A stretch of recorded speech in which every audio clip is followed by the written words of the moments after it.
The morning Nora Callahan rolled into the lobby of Sterling Tower, she was running 14 minutes late. Her coffee was cold, and the elevator was out of order. Again. She looked up at the marble staircase, 32 steps of gleaming Carrara, and then the service ramp tucked behind a potted ficus so enormous it clearly existed to hide the ramp from view, a ficus that probably cost more than her monthly rent.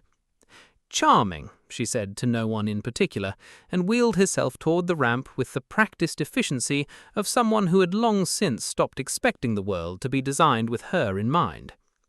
Nora was 28 years old and worked as a freelance financial analyst, or more accurately, a financial analyst who freelanced because most firms found reasons not to keep her on after the first 3 months.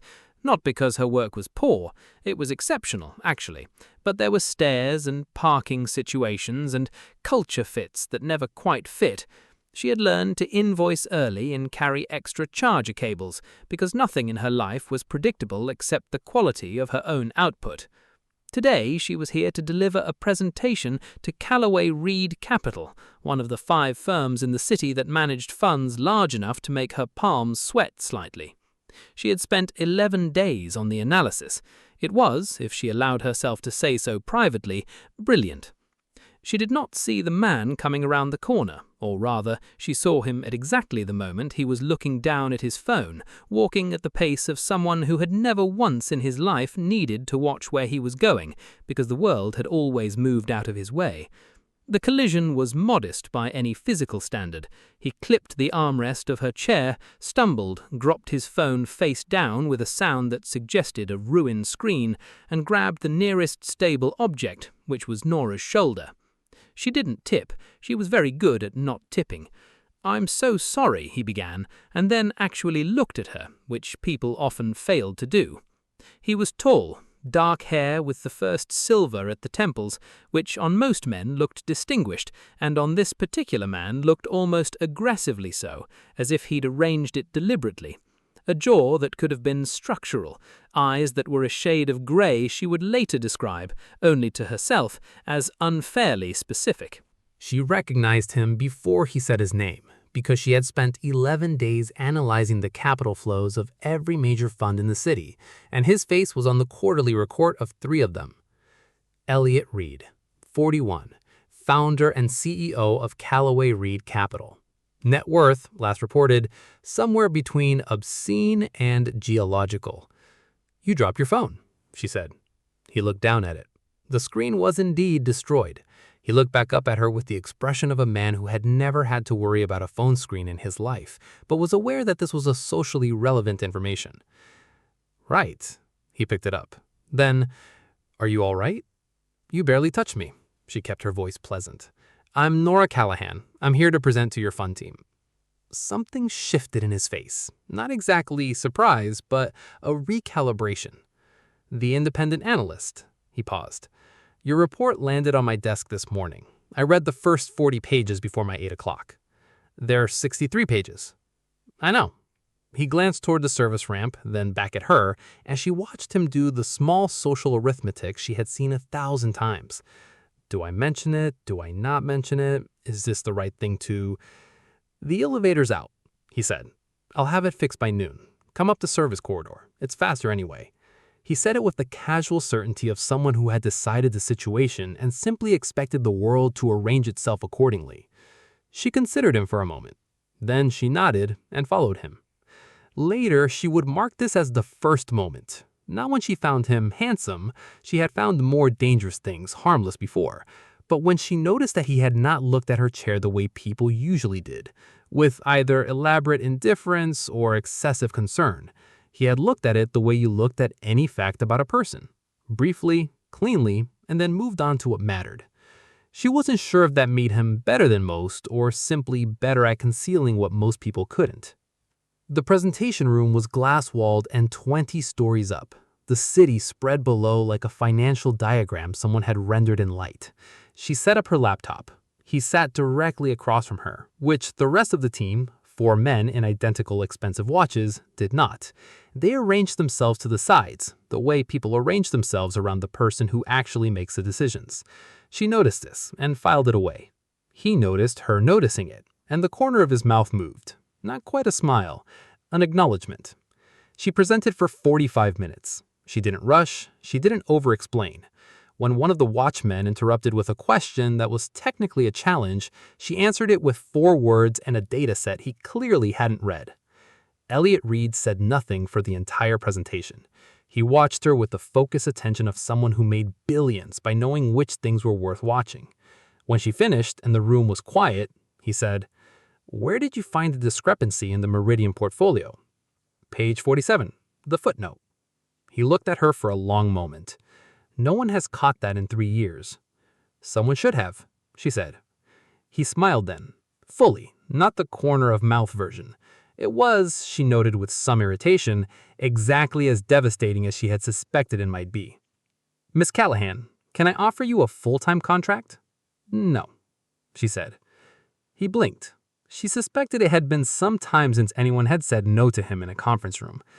"I don't do full-time. I do project-based. I deliver, you pay, I move on. Cleaner for everyone." "Cleaner," he repeated, as if testing the word. "I found that full-time arrangements in this industry tend to develop," she chose the word carefully, "complications." He looked at her for another moment, the kind of look that was too direct to be rude and too long to be professional. Then he said, "Fair enough. Project-based it is." She left Sterling Tower at 11:47 a.m. The elevator had been fixed.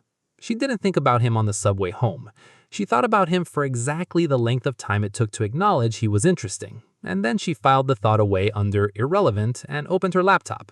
She was very good at that. Usually.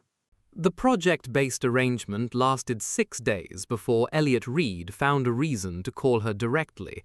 It was 9 p.m. on a Tuesday, which she found mildly presumptuous, and the reason was a legitimate discrepancy she had not flagged yet because she had found it 4 hours ago and had been in the process of triple-checking her methodology.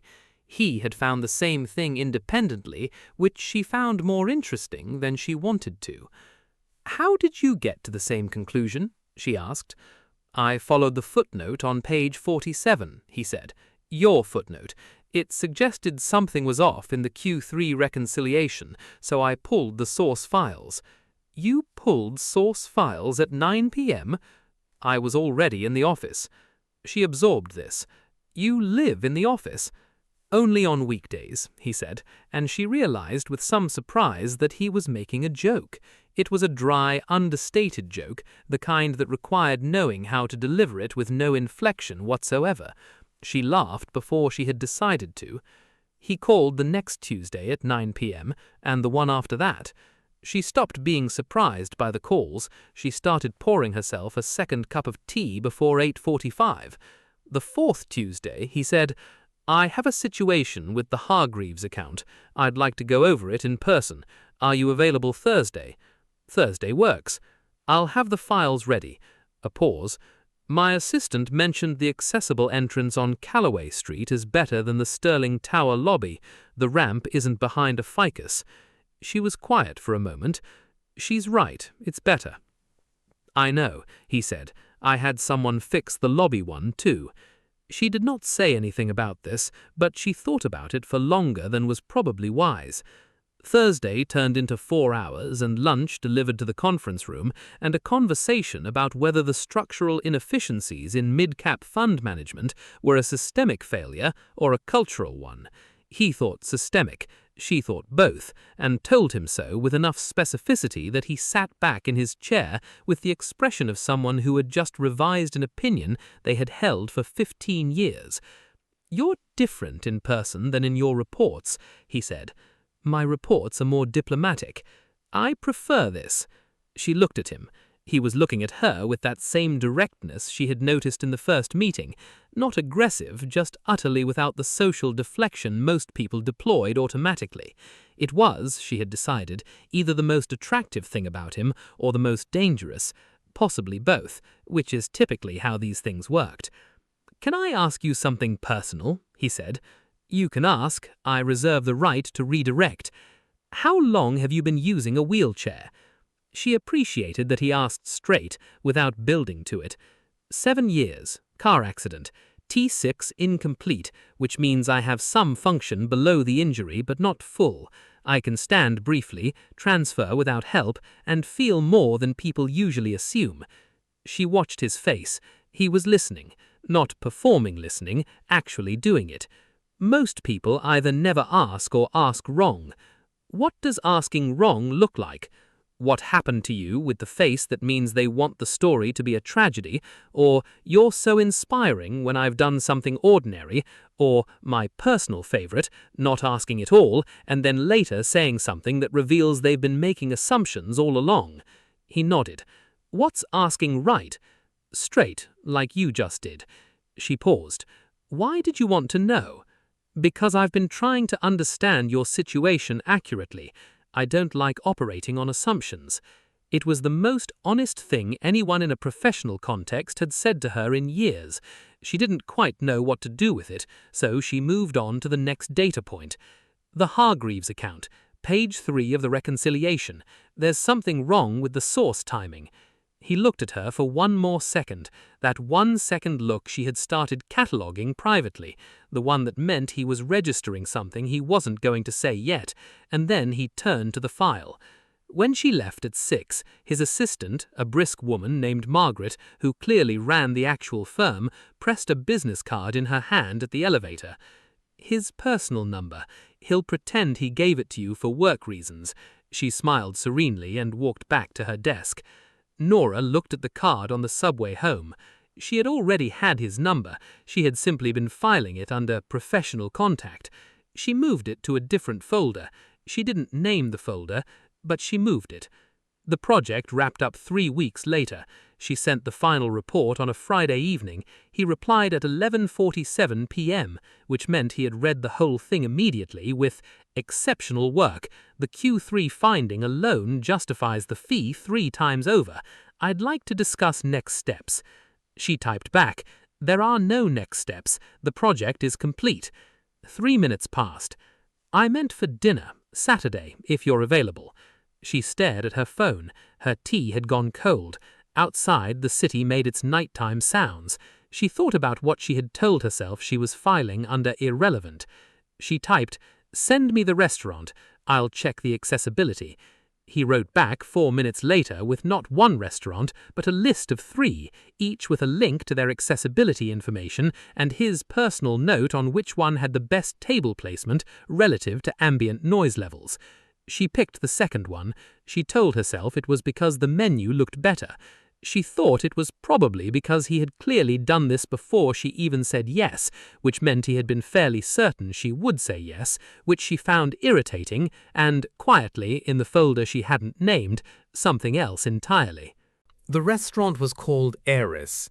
It was on the 12th floor of a building with a functioning elevator, discreet staff, and tables spaced far enough apart that the conversation could happen without being a performance. She arrived first, which was intentional, and was shown to a corner table she recognized as the best in the room. Low traffic, good sight lines, no step up to reach it. He had clearly called ahead. He arrived 7 minutes later, wearing a dark jacket over a white shirt with no tie, which was the most casual she had ever seen him, and which did absolutely nothing to make him less distractingly good-looking. She noted this with the detachment of someone taking inventory of a risk factor. "You're already here," he said. "I'm always early," she said. "Logistics take longer." He sat across from her without the small hesitation most people had, the moment where they wondered if they should pull her chair closer, or help with something, or acknowledge the wheelchair in some gesture of consideration that always ended up being about them rather than her. He simply sat down and picked up the menu. "What do you recommend?" he asked. "I've never been here before." "Neither have I." She looked at him. "You chose a restaurant you've never been to." "I chose it based on criteria," he said. "Reviews, ownership history, kitchen sourcing, the accessibility report they file with the city.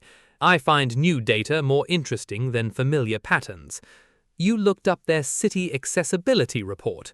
"It's public record." He said it, simply, without making it a demonstration of effort, just information, gathered and used.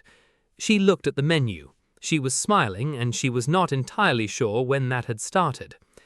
2 glasses of wine in, the conversation had moved from financial systems to how she had ended up in financial analysis from an economics degree, to how he had built Callaway Reed from a 2-person advisory firm at age 27, to whether ambition was a personality trait or a coping mechanism. She said she thought it was usually the second dressed as the first. He went very still for a moment. "What are you coping with?" she asked. "What are you?" I asked first. He looked at his glass. "My father ran a firm that failed when I was 19. I spent most of my 20s terrified that I would repeat it. Building something that couldn't be taken down became a compulsion, a useful one, but still." He looked up. "You?" She hadn't expected honesty that specific. She gave him the same back. "7 years ago, I was in a car with someone who was drunk and I was not. I woke up in a hospital. The first month, I tried to get better by treating it like a project. Goals, timelines, outcomes. I'm very good at projects." She turned her wine glass. "Eventually, I had to accept that getting better was going to mean something different than I expected. The analysis work, the systems thinking, it's partly that I love it. It's partly that pattern recognition makes the world feel manageable." He was quiet for a moment. "Does it?" she said. "Usually, less so lately." His eyes moved to hers and stayed there. The question he didn't ask was visible anyway. "I'm not talking about the accident," she said. "I know," he said. The restaurant emptied slowly around them. The waiter refilled their water glasses twice without asking. Nora was aware that she had been here for 3 hours and that this was the most comfortable she had been in a restaurant in. She tried to remember. It took longer than it should have. When they finally left, he walked beside her at exactly her pace, which was something she had noticed people either couldn't or wouldn't do. He didn't slow down ostentatiously. He just walked with her. On the street, she called a car. He waited with her. "I'd like to see you again, not for a project." She looked up at him. The silver at his temples looked deliberate, like something designed. "You know how complicated this is. I know how complicated most things are. I find it clarifies which ones are worth the complication." She said nothing. Her car arrived. She moved to it. "Nora," he said. She paused. "I'm not going to make assumptions, but I wanted to be clear about where I stand, that's all." She looked at him for a long moment. Then she said, "Thursday, not for a project." He didn't smile, but something happened in his face that she would have called relief on a less controlled person. "Thursday," he said. She got in the car. She looked out the window as it pulled away, and he was still standing on the curb, not watching the car go, but already looking at his phone. Already, she suspected, checking something, planning something. The man who had built an empire out of not letting the world surprise him twice. She thought, "This is going to cost me something." She thought, "I'm going to say yes to it anyway." She looked at the unnamed folder on her phone. She named it, then immediately renamed it something vaguer, then after a minute renamed it back. They were not subtle about it, and they were not public about it, and the space between those two things was where they lived for 4 months. Thursday became Thursdays. Thursdays became a standing arrangement that neither of them named but both of them kept. He learned which restaurants she had already assessed and stopped sending accessibility links because she sent hers first. She stopped pretending that Tuesday calls were only about work around the 3rd week of November, when he had called at 9 p.m. and the first thing she said was, "I had a terrible day," and the first thing he said was, "Tell me." He told her things he didn't tell people. She was aware of this and didn't perform gratitude about it, which he seemed to find a relief. She told him things she kept rigorously separate from professional contexts, that she had a sister in Edinburgh who called every Sunday, and who still, after 7 years, occasionally said things about "when you're better" that Nora had stopped correcting. That she had been in a relationship for 2 years after the accident with a man who was decent and kind, and ultimately could not stop grieving for a version of her that no longer existed. that she had decided after that to be very, very precise about who she let close, because the cost of being wrong was something she had already paid once. "Is that why you don't do full-time contracts?" he asked once. She considered the question. "Partly," she said. "Partly it's just that I'm better when I can move. You're afraid that if you stay somewhere long enough, you'll have to start managing how people see you instead of just working." She looked at him. "That's more accurate than I'd like." "It's also not the whole story," he said. "You're also afraid that if you stay, you'll want to, and then if it goes wrong, you can't leave cleanly." The silence stretched long enough that the waiter came and went without either of them noticing. "You're very good at this," she said finally. "I pay attention to things that matter." It happened on a Thursday in December, the way things that had been building for months finally happen, not dramatically, but with the certainty of something that was always going to. They had been at her apartment. She had started inviting him to her apartment, which had required acknowledging to herself that she was inviting him to her apartment, going over something she had framed as a work question and which both of them knew wasn't. The rain outside was the kind that makes cities look like they're underwater. She had poured whiskey, which she rarely drank. He had taken his jacket off, which was the most domestic thing she had ever seen him do. She had been explaining something about the way risk aversion played out in behavioral finance, and she had reached over to point at the open laptop, and her hand had landed near his on the table, and he had not moved his hand away, and she had not moved hers, and the conversation had drifted and quieted, and he had said her name very quietly, not as a question. She looked at him. He looked at her. The rain was very loud. "I'm going to," he started. "Yes," she said before he finished. He kissed her the way she had suspected he might, without tentativeness, but also without performing certainty, which was a distinction she had not known she cared about until she felt the difference. His hand was in her hair. She had both hands in his shirt collar and was pulling him closer before she had made a conscious decision about it. Later, she would think, the interesting thing about desire is that it knows things before you do. When they finally paused, his forehead against hers, both of them breathing, he said, "I've been thinking about this since the lobby." "The lobby where you destroyed your phone screen," he said. "I have 3 phone screens." His voice was different, rougher. It was worth it. She laughed, and the tension broke into something better than it had been before, which was warmth, and he pulled her closer, and she let him, and the rain kept going, and neither of them talked about work for the rest of the evening. She had worried, privately, about the logistics of intimacy, the practical realities of her body, which were different from most people's, which required communication that could be awkward or vulnerability she had learned to be careful with. She had not had to worry. He was attentive in the way that came from actually listening rather than performing consideration, which was the only version she could accept.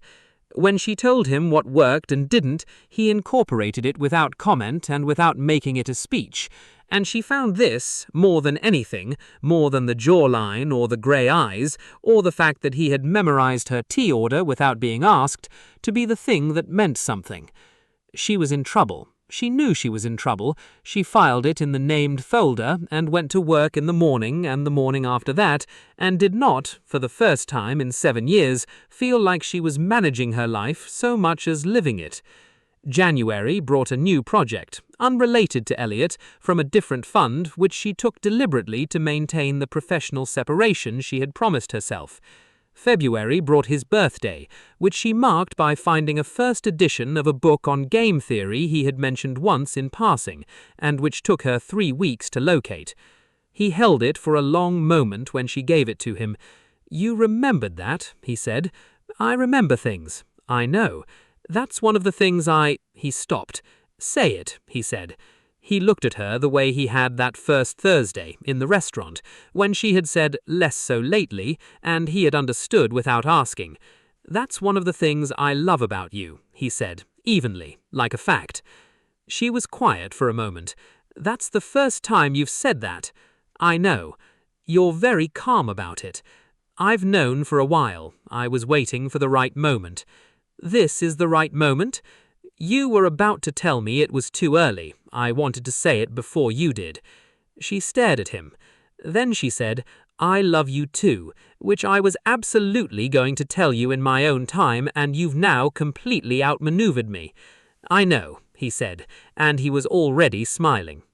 The first cracks were not dramatic. They were the kind of small, hairline things that you notice only in retrospect, when you are standing in the rubble and trying to work out when the structure began to fail. Elliot Reed had built Callaway Reed over 14 years through a combination of genuine intelligence, iron discipline, and an almost physical intolerance for uncertainty.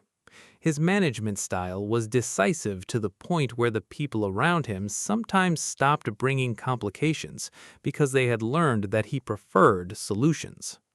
This was, for a time, a strength. Like many strengths, it was also the thing that would eventually cost him. The first sign came in March, in the form of a fund called Arcturus Ventures, which Callaway Reed had acquired a significant stake in the previous year. Nora was not working for Elliot's firm.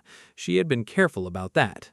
But she was doing sector analysis for a client whose portfolio overlapped, and in the data, she saw something she had to look at twice. She looked at it again. Then she called someone she trusted at the financial data service. Then she sat with her laptop and a cup of tea that went cold and worked through the numbers for 6 hours. That evening, she called Elliot. "I'm not your analyst right now," she said. "I'm telling you this as someone who has access to data you may not have seen.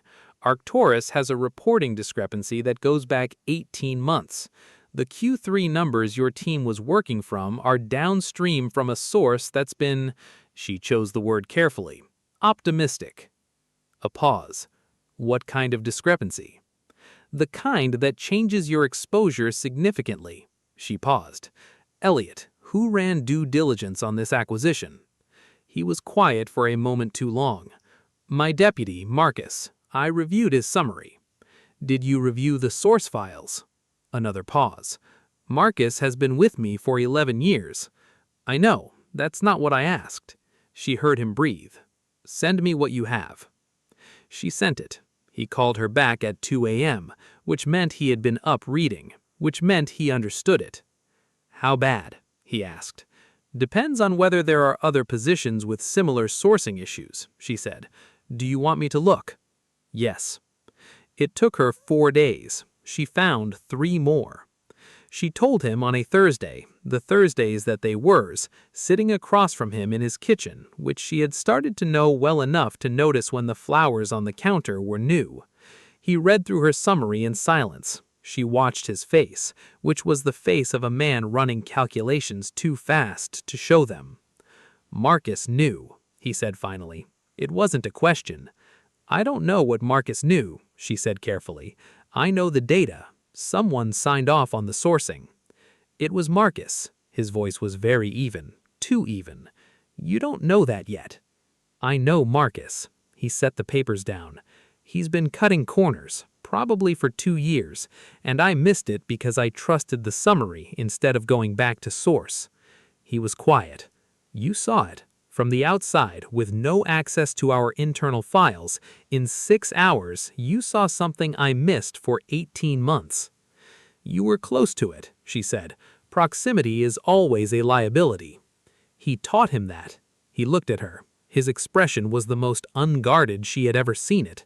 Not broken exactly, but stripped of the composure that was usually so complete it seemed structural. "Stay tonight?" he asked. It was the first time he had asked it that directly. Usually it was a question with a built-in escape. "It's late, I don't want to make you," type constructions. This was just the question. "Yes." The story broke in April. It wasn't the worst possible version.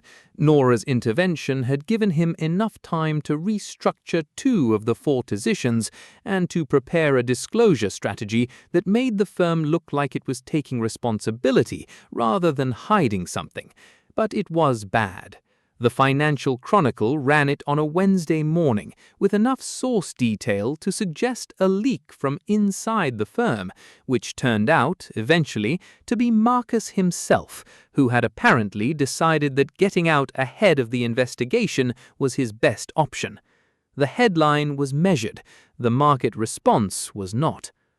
Callaway Reed lost 18% of its managed assets in 48 hours. By the end of the week, 3 institutional clients had issued withdrawal notices. By the end of the month, 2 more followed. The SEC opened a preliminary inquiry. The board, men and women Elliot had worked with for a decade, who had smiled at his birthday dinners and praised his judgment in annual reports, began holding meetings he was not invited to. He told her all of this, not as someone who needed to be consoled, but as someone who was holding it together with both hands and needed someone to watch him do it accurately, to see what was actually happening rather than what he presented. She watched. She also worked. She had not planned to be involved. This was not her project, not her firm, not her professionally problem. She told herself this twice, and then opened a spreadsheet on Monday morning and began, because she could see the shape of what was happening, and she was very bad at looking away from a problem she knew how to approach. The thing about watching someone powerful lose power was that it revealed the person underneath. Some people became smaller, some became meaner.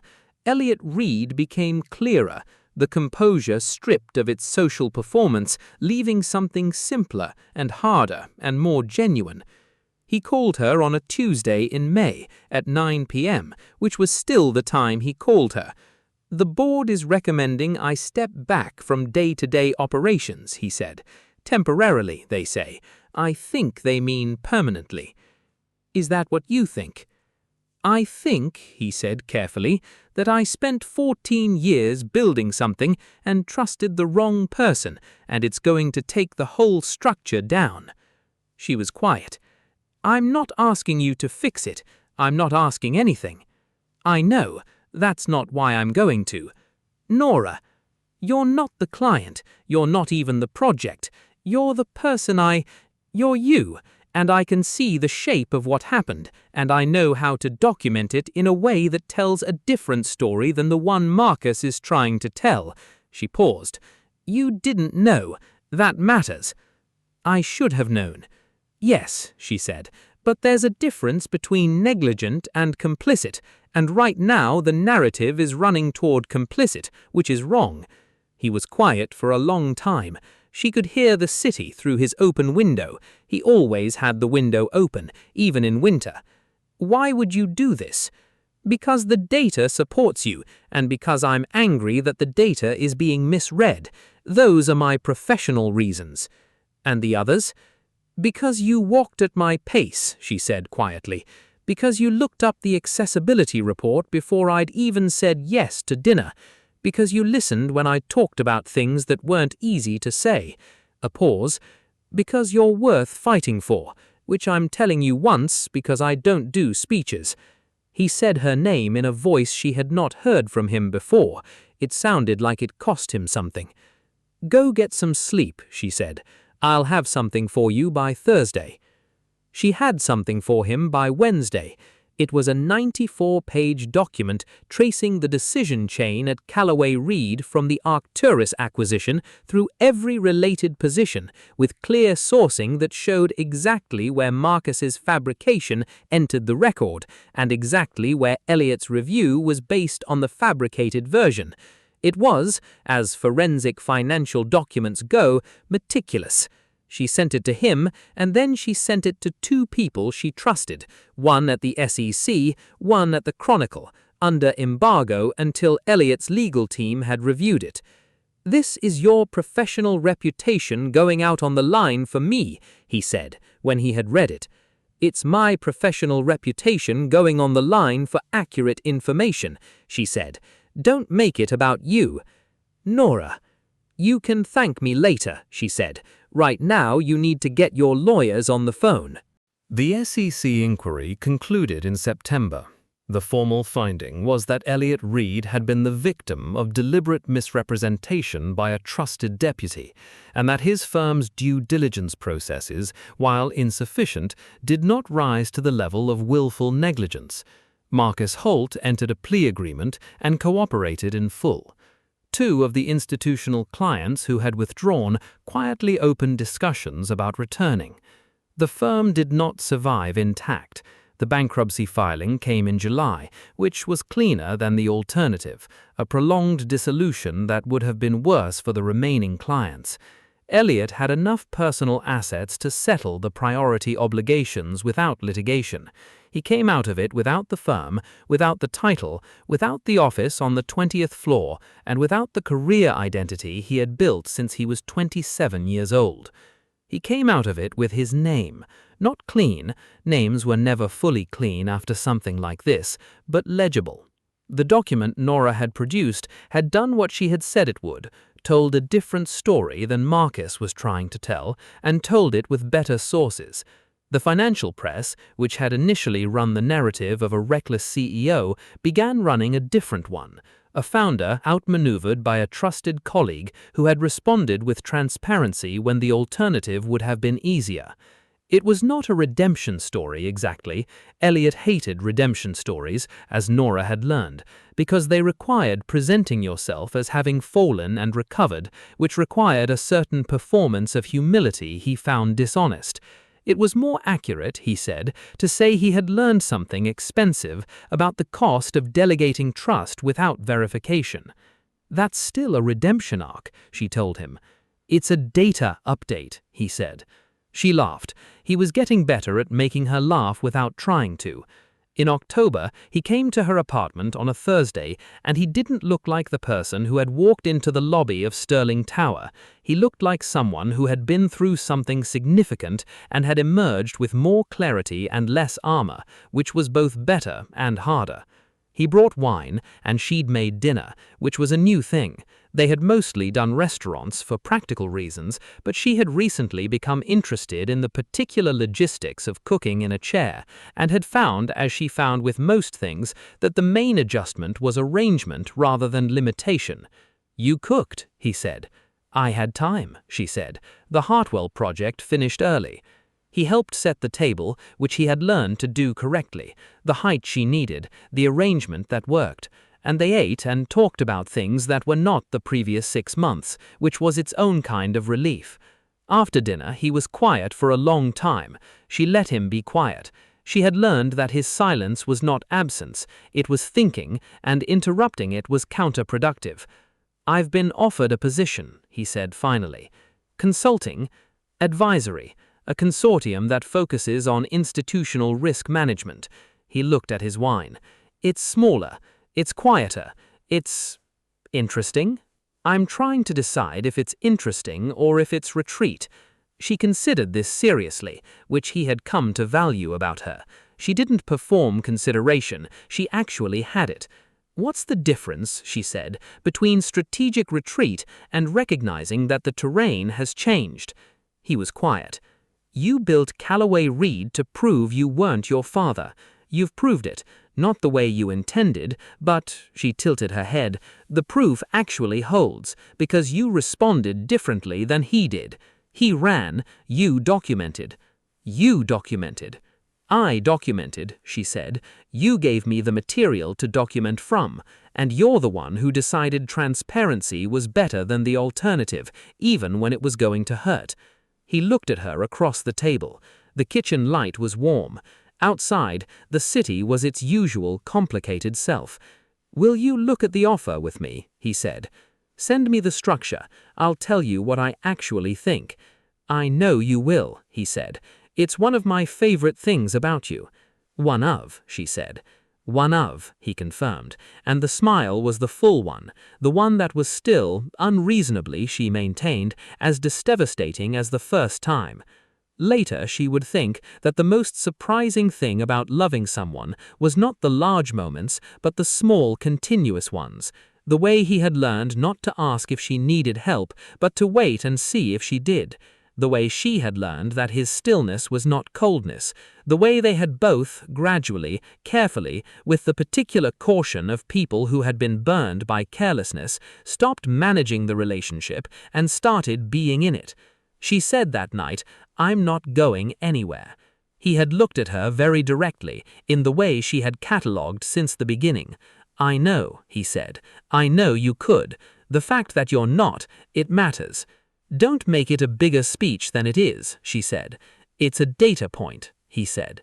"Better." He moved to sit beside her on the couch, close enough that their shoulders touched. She didn't move away. He didn't perform the gesture. They watched the city for a while. It was enough. It was, she thought, more than enough. 14 months after the bankruptcy filing, Elliot Reed joined Meridian Advisory Group as head of institutional risk, a title that was smaller than CEO and more accurate, he said, to what he was actually good at, finding the thing that was wrong before the wrong thing happened. He was very good at it. It turned out that losing everything was an excellent credential in risk management, provided you had done it with your integrity intact. His intake list filled in 3 weeks. The financial press ran a piece called The Fallen Giant's Second Act, which he hated for the title and tolerated for the substance. He sent Nora the article with a one-word message, "Giant." She replied, "Fallen," they said. "Pay attention to the accurate parts." He sent back a laughing response that she had never seen him use before, and which meant she had decided that he was actually getting better. She had taken 2 projects from Meridian Advisory, arm's length, which was the arrangement they had discussed and agreed on, because neither of them wanted to muddle the personal with the professional in ways that would make both worse. She had also taken 3 projects completely unrelated to anything Elliot touched, because her work was hers and had always been hers, and the best thing about him was that he understood this. "Do you ever think about having an office?" he asked once. They were walking, she rolling, he walking, and she had stopped noticing the word distinction a long time ago because she had found it specifically for that reason. "An office," she said. "A space, a team, something with permanence." "I'm permanent," she said. "My work is permanent. The contracts are temporary." "That's not the same as—" "I know it's not the same," she said. "I spent a long time building a life that doesn't depend on a particular location staying accessible, a particular employer staying enlightened, a particular structure holding." She paused. "I like being able to move." He was quiet for a moment. "I used to think that was avoidance," he said. "I don't anymore." "What changed?" "I lost a building," he said. "Turned out what I actually needed wasn't the building." She looked at him sideways. That was almost poetic. "I'm working on it," he said. There was a day in December, cold, the city in the specific gray of winter afternoons, when she was working at her desk and he was reading in the chair across the room, and the only sounds were the radiator and the occasional page turn and the city outside. She looked up at some point and found him already looking at her, with the expression she had catalogued for nearly 2 years now. Not the professional attention, not the controlled composure, just the look he had when he wasn't managing anything. "What?" she said. "Nothing," he said. "I was just—" He stopped. "Say it. She always said that." "I was thinking that this is the thing I didn't know I needed." He said it simply. "Not the firm, not the title. This." She looked at him for a long moment. Outside, it had started to snow, the first snow of the season, which in this city lasted approximately 40 minutes before it became slush, but for those 40 minutes was genuinely beautiful. "I know," she said. It wasn't a small thing, but she said it simply, as a fact, because she had learned from him that some things were better said without ceremony. He came over and sat on the arm of her chair, which was not an ergonomic choice, but which had become their version of proximity, him coming to where she was, which was different from hovering, which was different from helping, which was just, "I want to be near you." "Are you happy?" he asked. She thought about it seriously, because she took the question seriously. "Yes," she said, "functionally and actually." Functionally and actually. "Those are different things," she said. "I know, I'm asking about both." "Both," she said. "You?" He looked at the snow. "I'm building something, smaller this time, but mine in ways the last thing wasn't by the end." He looked at her. "Yes, both." She nodded. The snow was already becoming slush. The radiator ticked. He didn't move back to his chair. Later, she would try to identify the moment she had stopped thinking of this as a complication and started thinking of it as her life. She couldn't find a single moment.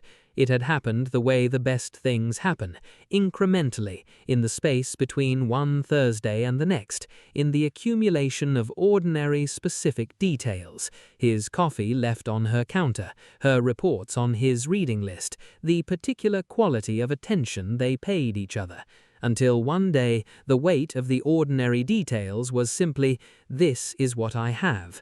She had been afraid once that staying meant managing how someone saw her instead of just being seen.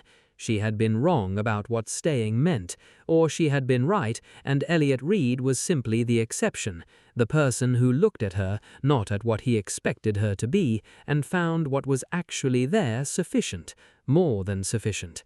She filed this under Data that revises a prior model, and then she closed the laptop and the folder and its name and opened a new one which she didn't bother naming because she was in it now, and the labels were for navigating from a distance, and she was no longer at a distance, and that, finally, clearly, completely, was the point.